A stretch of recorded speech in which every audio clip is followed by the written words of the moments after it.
If you're in a hard place and you feel like, why are these things happening to me? I have some good advice for you. I've had my fair share of amount of time that I've spent in a dark place. And then also with connecting with other people and hearing their backgrounds and their stories and things that they've been through and had to overcome. I realized this. It's a lesson that I want to teach to you guys. So I want you to open your mind to the concept of things happen for you, not to you. Do not play the victim mindset. Trust me, I know it's hard. Like when you're in the heat of shit and it just seems like everything around you is on fire. It's so hard not to think like, why is this stuff happening to me? Man, I try so hard. I give it my best foot and it's like bad things keep happening to you. So it makes you want to feel like a victim and you're like, why me? But what happens is, so let's say there's a thing in life that you want. And the truth is you're actually not ready for it right now. You don't actually know how to go about, like if it was handed to you, you would like drop the ball because you're not prepared. You haven't been through the rough to understand what to do when it actually happens. For example, you've heard before, you don't know what you got until it's gone. Basically what people are saying is you're taking things for granted because you didn't appreciate it while you had it. Now you lost it. And you're like, dang, man, I wish I had that. I appreciate it now that it's gone. So to tell you a story of, okay, inside my life financially, I'm an entrepreneur. I know what comes with being an entrepreneur. And there's extreme highs, there's extreme lows, extreme highs, extreme lows. And now I've realized that, I've had to learn these lessons. And so they're molding me into the person that I need to become to be the person that I want to be. So basically, if I never had to face adversity or hard times or bad times, I wouldn't be built to handle the situation with getting to that top level entrepreneurship. I wouldn't know what to do with it. So in order for me to appreciate it even more, I got to face adversity. It's almost like in the gym when you lift weights and work out, you're breaking your muscles down in order to rebuild them stronger than they were before. And then I look at when shit goes wrong, when bad things are happening, it's like, okay, this is part of the cycle here. Maybe there's things outside of my awareness right now that I'm oblivious to. I'm not aware of them, but there's a lesson inside this bad thing that's happening. Maybe you got some overdraft fees from the bank. And the universe, whether you're religious or not, it's the universe sending you signals to really appreciate it. Because if everything that you ever wanted was just handed to you, you'd fumble the ball. You wouldn't know what to do with it. You wouldn't truly appreciate it. And this is also why, when they say like spoon-fed rich kids and, right when they turn 18, it's just, here's millions of dollars. A lot of times they fumble, they drop the ball. I think every either millionaire or billionaire is all self-made. Like majority of all billionaires are self-made. Like that's not something you inherit. Do you think that they went through adversity? Do you think that they went through hard times? Do you think that they went through things that made them doubt their purpose and what they were actually doing? Of course. I have a friend that at one point in time, he was 300 something pounds. And I'm sure during those times, maybe he had a hard time dating when he was that heavy. And he probably thought to himself, like, why am I supposed to feel this type of pain inside? Why me? But he lost over 100 pounds. And what it did, he is the way he is today because that weight gain, weight loss journey, that happened for him. So now he's proven to himself that, hey, if I went through that, if I can lose 100 pounds, I can do anything I set my mind to. Or I want to grow a business, that's going to be way easier than losing that 100 pounds. I was talking to him and I was like, I know thinking back in the time of being 300 plus pounds, you probably felt like this sucks.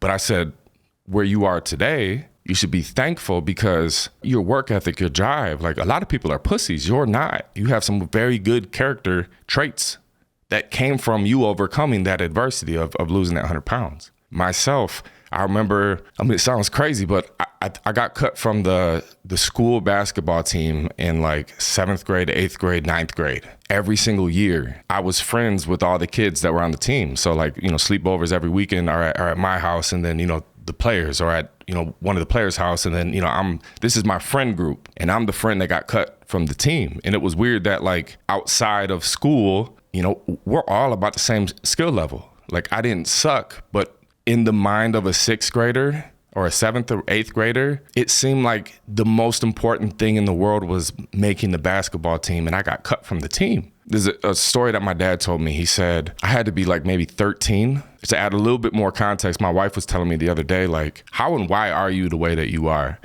And I was like, well, you see me today, let me tell you a story that my dad told me when I was like 13. Again, all of my friends, we all played basketball outside of school. That was the friend group. Everyone that, ended up making the team. I played every day, practiced every day. Whatever reason, obviously, I wasn't good enough to the coach, and I got cut from the basketball team. And I remember, this is like the days where, there's tryouts all week. And on the last day of tryouts, they put this list up of all the names of the people that are on, the A team and the B team, or, it's like 11 kids or 12 kids per team.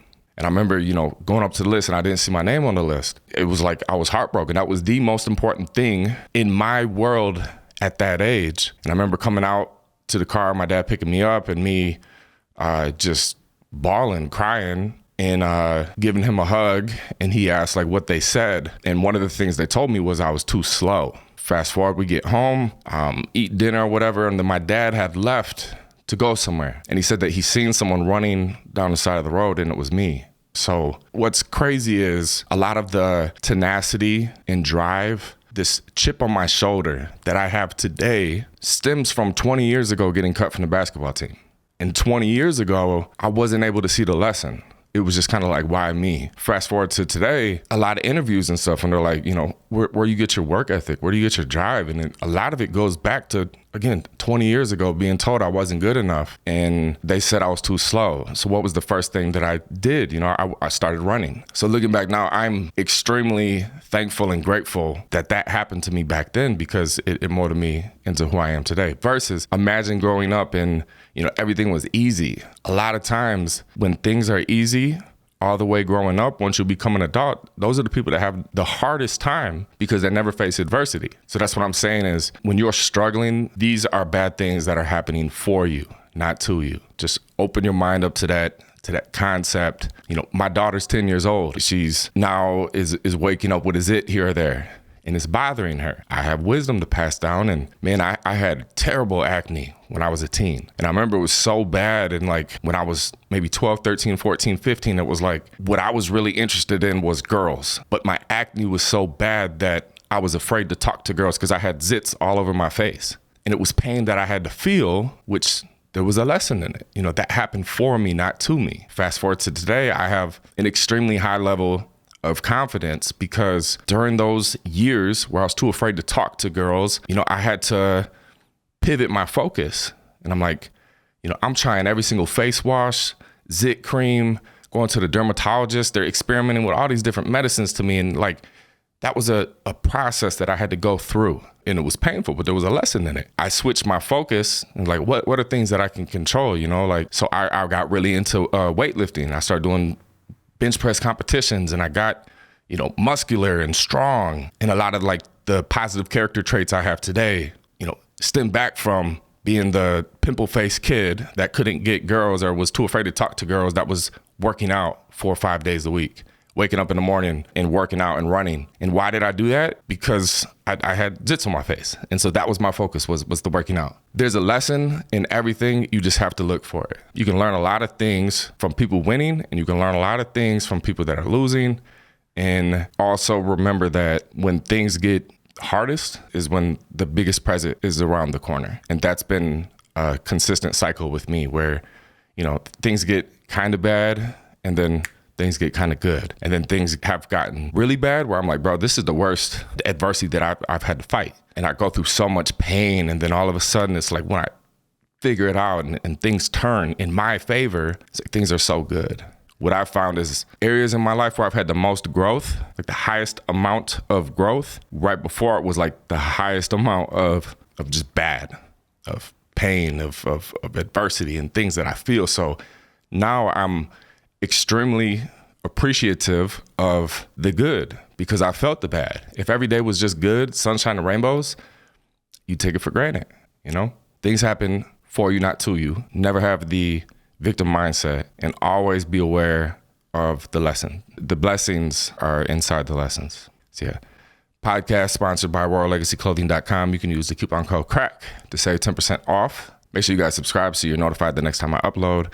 I make this podcast because I'm learning new things every day. And so if I can help you in any way, shape, or form from the lessons that I'm learning and I'm passing down to you, I can save you time. Time is money. So Subscribe so you don't miss out. I'll see you guys next time. Appreciate you guys tuning in.